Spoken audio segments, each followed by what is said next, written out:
여기 미국의 한 공립학교에서 벌어진 사건 때문에 전국 교육계가 술렁이고 있습니다. 30년간 최악의 평가를 받아온 미국의 학교 급식이 한국식으로 바뀌기 시작했기 때문인데요. 더욱 놀라운 건 이 변화가 단순한 메뉴 교체가 아닌 미국 교육의 새로운 혁신으로 평가받고 있다는 점입니다. 과연 한식이 미국의 급식에 어떤 영향을 미쳤길래 사람들이 그토록 난리일까요? 안녕하세요. 저는 미국 캘리포니아 세너제이의 링컨 고등학교에서 30년째 교편을 잡고 있는 사라 윌슨입니다. 요즘 제가 가장 많이 듣는 질문이 있습니다. 한국 음식이 정말 그렇게 특별한가요? 솔직히 말하면 저도 처음엔 그저 아시아의 또 다른 음식 문화라고만 생각했습니다. 하지만 최근 몇 년간 일어난 변화는 제 생각이 얼마나 잘못됐는지 보여주었죠. 특히 한국의 학교 급식 시스템을 알게 된 후로는 우리나라 교육의 현실이 더욱 부끄럽게 느껴졌습니다. 매일 아침 7시, 저는 교실 창가에 서서 등교하는 아이들을 지켜봅니다. 뚱뚱한 몸을 힘겹게 끌고 오는 아이들, 아침부터 탄산음료를 들이키는 아이들. 이런 광경은 30년간 변함없이 제가 마주해야 했던 현실입니다. 특히 급식 시간이면 마음이 더욱 무거워집니다.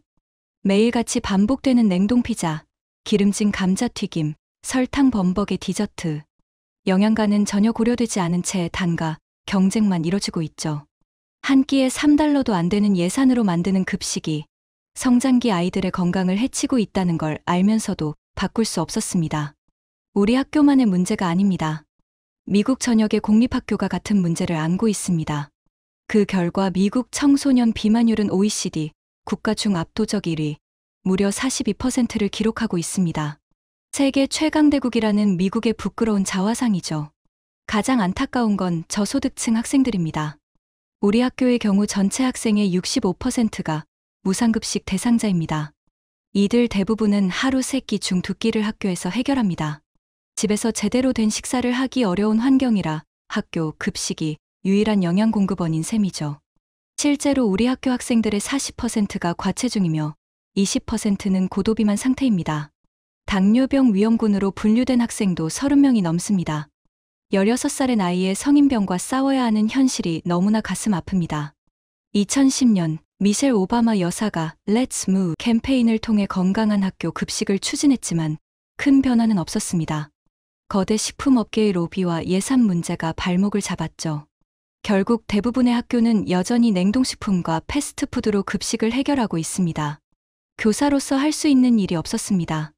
수업 시간에 건강한 식습관의 중요성을 강조하면서도 정작 급식 시간이 되면 아이들 앞에 놓이는 건 영양가 없는 정크푸드뿐이었으니까요. 이런 모순적인 현실에 30년간 침묵할 수밖에 없었습니다. 하지만 지난달 우리 학교에서 놀라운 변화가 시작되었습니다. 그것도 제가 전혀 예상하지 못했던 방식으로 말입니다. 한 교실에서 시작된 작은 변화가 미국 공교육의 새로운 혁신을 불러일으키리라고는 그 누구도 상상하지 못했을 테니까요. 9월의 어느 날, 제 수업 시간에 특별한 향기가 교실을 가득 채웠습니다. 점심시간이 시작되자 한 한국인 학생이 도시락통을 열었고 그 순간 주변 학생들의 시선이 일제히 그쪽으로 쏠렸습니다. 미국은 급식이 다른 나라보다 너무나 열악해 학생들만 원한다면 집에서 도시락을 싸오는 경우가 많거든요. 알록달록한 색감의 김밥, 노란 계란말이, 그리고 빨간색의 무언가가 도시락 안에 정갈하게 담겨 있었습니다. 처음에는 또 다른 스시인가 생각했지만 이내 그것이 전혀 다른 음식이라는 걸 알게 되었죠. 제니, 그게 뭐야? 호기심 어린 질문이 이어졌고 한국계 미국인 3세인 제니퍼가 설명을 시작했습니다. 김밥은 한국식 요리고 빨간 음식은 떡볶이라는 거리 음식이라고. 특히 인상적이었던 건 모든 재료가 신선하고 건강해 보인다는 점이었습니다. 처음엔 낯선 음식을 경계하던 아이들이었지만 제니퍼가 나눠주기 시작하자 반응이 달라졌습니다. 이거 진짜 맛있는데? 소스가 너무 특이해.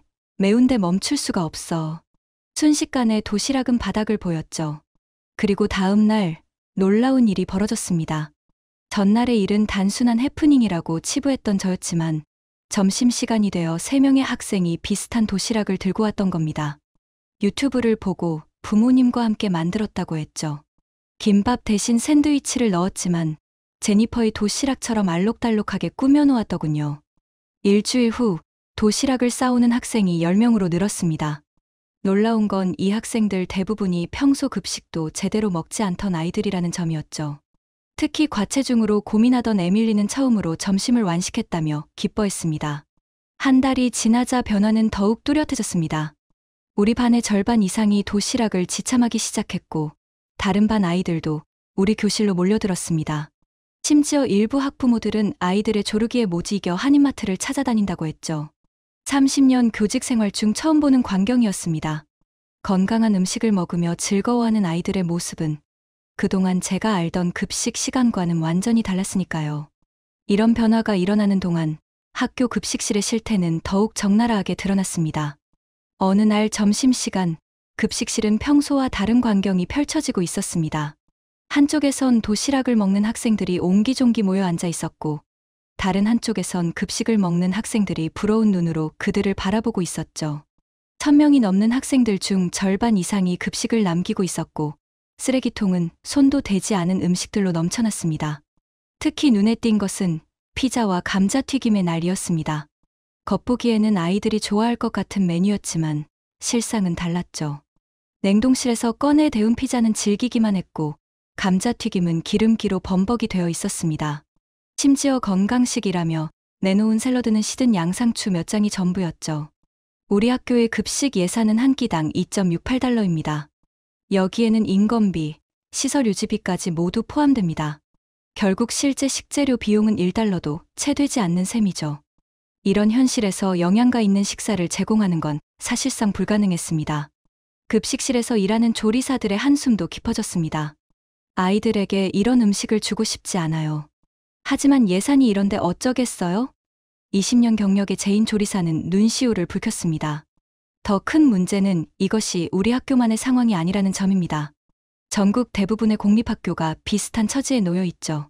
식품 대기업들과 맺은 장기 공급 계약은 값싼 냉동식품만을 반복하게 만들었고, 그 피해는 고스란히 아이들에게 돌아갔습니다. 그러던 중 급식실의 분위기를 완전히 바꾸어 놓은 순간이 찾아왔습니다. 급식실 한켠에서 도시락을 먹고 있던 제니퍼의 테이블에 메리 앤더슨 영양사가 다가왔습니다. 25년차 영양사인 그녀는 평소 까다로운 위생 규정을 철저히 지키기로 유명했죠. 하지만 그날은 달랐습니다. 이게 전부 집에서 만든 거니? 메리의 눈에는 호기심이 가득했습니다. 도시락 속 알록달록한 채소들, 완벽한 온도로 따뜻함을 유지하고 있는 현미밥, 그리고 특유의 향긋한 참기름 향까지.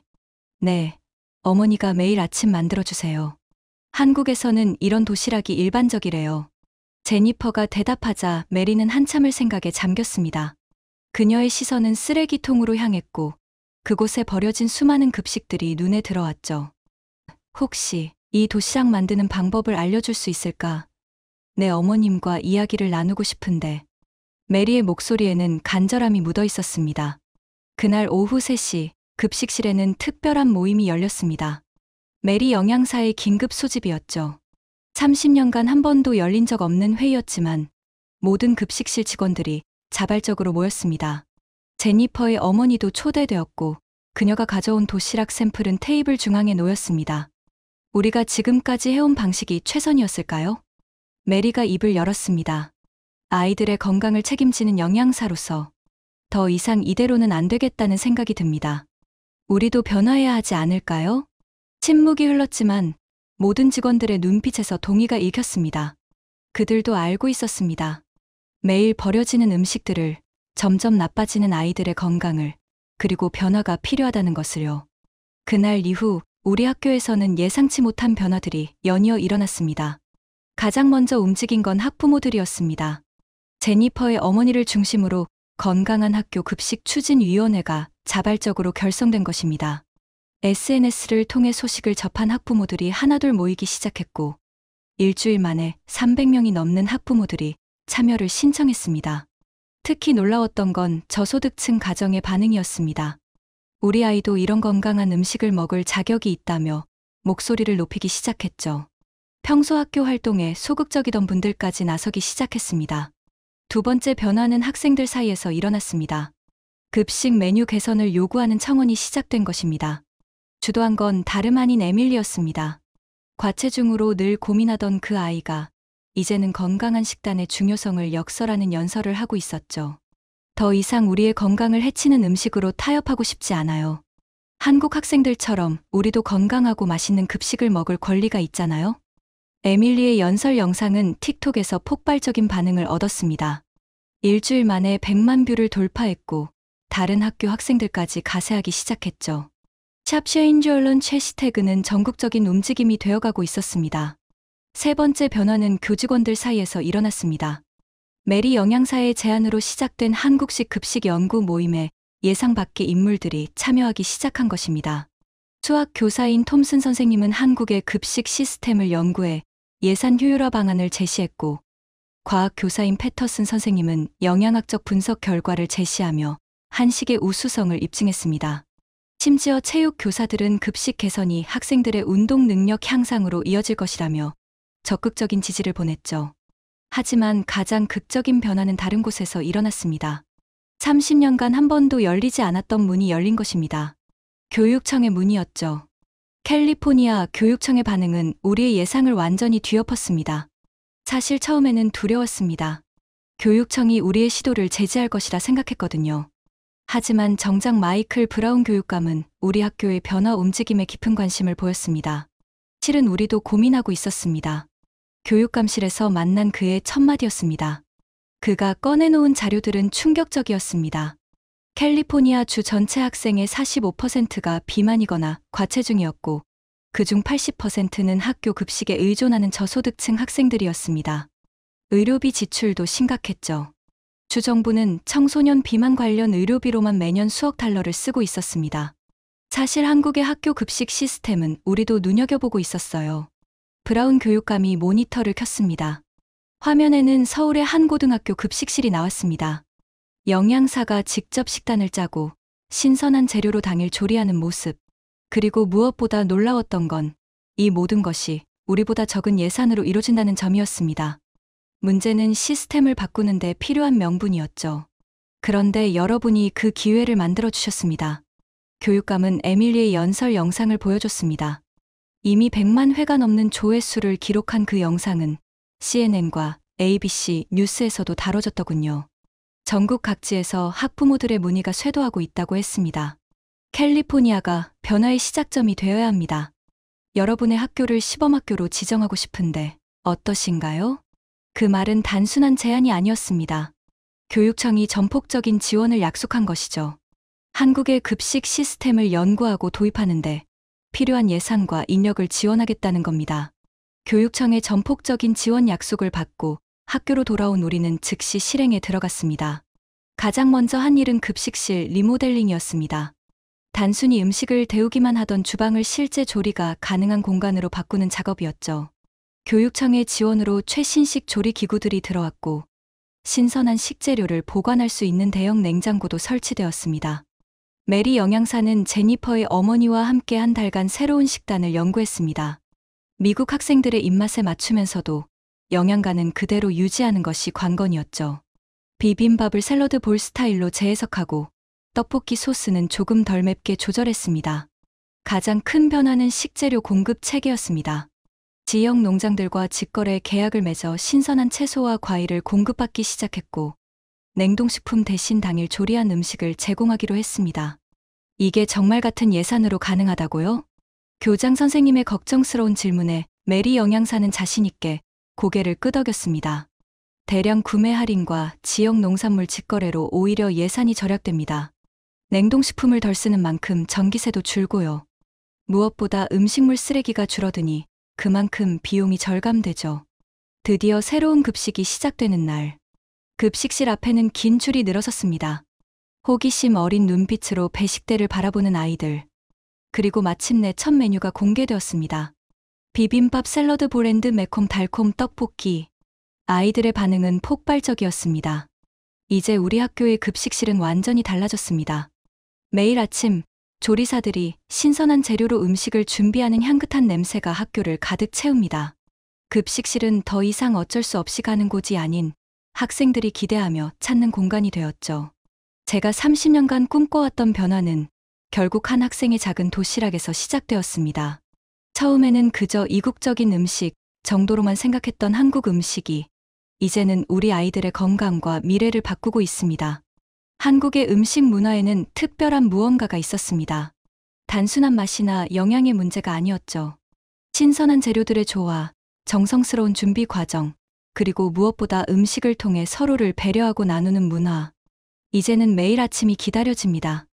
오늘은 어떤 아이들의 표정이 밝아질지, 어떤 작은 기적들이 일어날지 설레는 마음으로 말이죠. 30년 교직 생활을 하면서 처음 깨달았습니다. 음식은 단순한 끼니가 아니라는 것을. 그것은 문화이자 사랑이자 미래라는 것을. 한국의 음식 문화가 우리에게 가르쳐 준 가장 큰 교훈입니다.